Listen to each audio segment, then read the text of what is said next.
Volvemos a la pregunta del inicio. Sí. ¿Qué nos hace diferentes de otra especie animal hablando de nuestro código genético, ¿no? Pues mira, hablando del ADN, ¿no? Sí.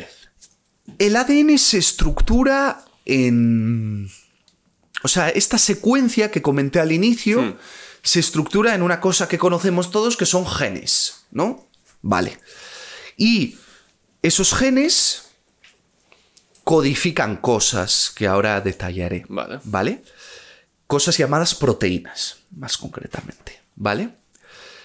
Pero también hay una parte del genoma que se llama, que el genoma es como el conjunto de genes y más allá, que ahora explicaré.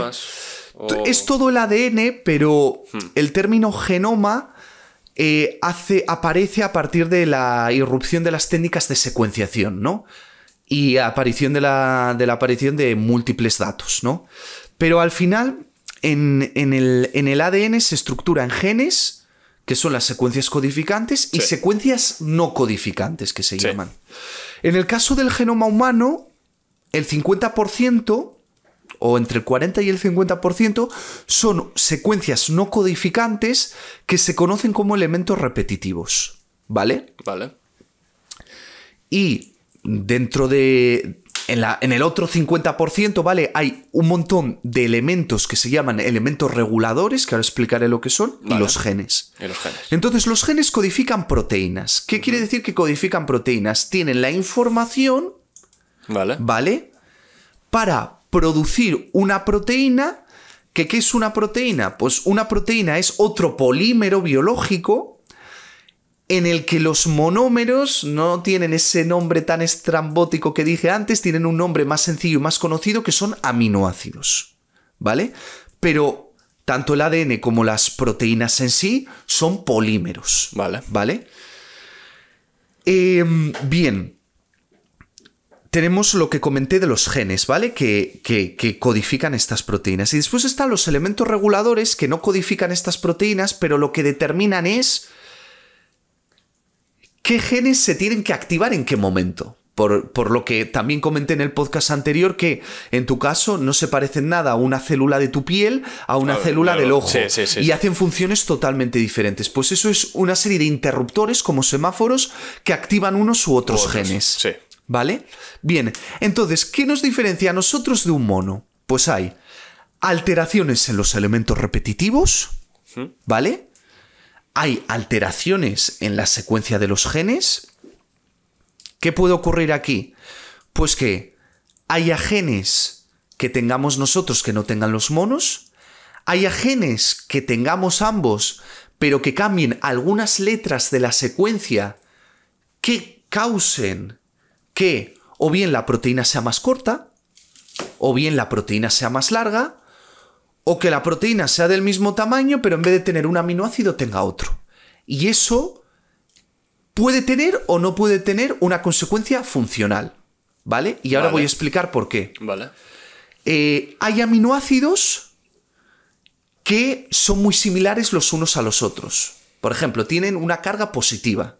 Si tú cambias un aminoácido positivo por otro positivo, es difícil, no imposible, pero difícil que haya un cambio en la función de la proteína, ¿vale? Pero si cambias uno positivo por otro negativo, va a cambiar la forma de la proteína y puede tener una función diferente, puede no tener función, ¿vale? Entonces, como puedes ver, es un abanico súper complejo, que es lo que explica por qué estamos vivos y por qué podemos hacer tantas funciones que son asombrosas, ¿sabes? Y entonces acaba. Y bueno, y sigo, ¿no? Y después, en evolución, hay genes que, bueno, el grado de cercanía entre especies, ¿vale? Se determina comparando estos genes que te comento con una cosa que se llama homología. Entonces, la homología es un concepto tan sencillo como que cuanto más parecidos sean nuestros genes, quiere decir que nos hemos separado evolutivamente hace menos tiempo. ¿Vale? En el árbol de la vida. Entonces, por ejemplo, nosotros, con respecto a una bacteria, nos hemos separado evolutivamente hace Bueno, hace miles de aquí millones de hablando años. Poco tiempo, son Sí, sí. miles de años. Millones claro. de años. Y a lo mejor lo que es poco tiempo es el género Homo, que a lo mejor se empezó a desarrollar hace 4 o 5 millones de años, ¿no? Poco. Aproximadamente. Poco. Porque estamos hablando de escalas geológicas. Sí, claro, ¿no? claro. Y es eso, ¿no? Y en función, comparando la homología, cuánto se parezcan todos los genes, podemos saber hace cuánto tiempo nos hemos separado.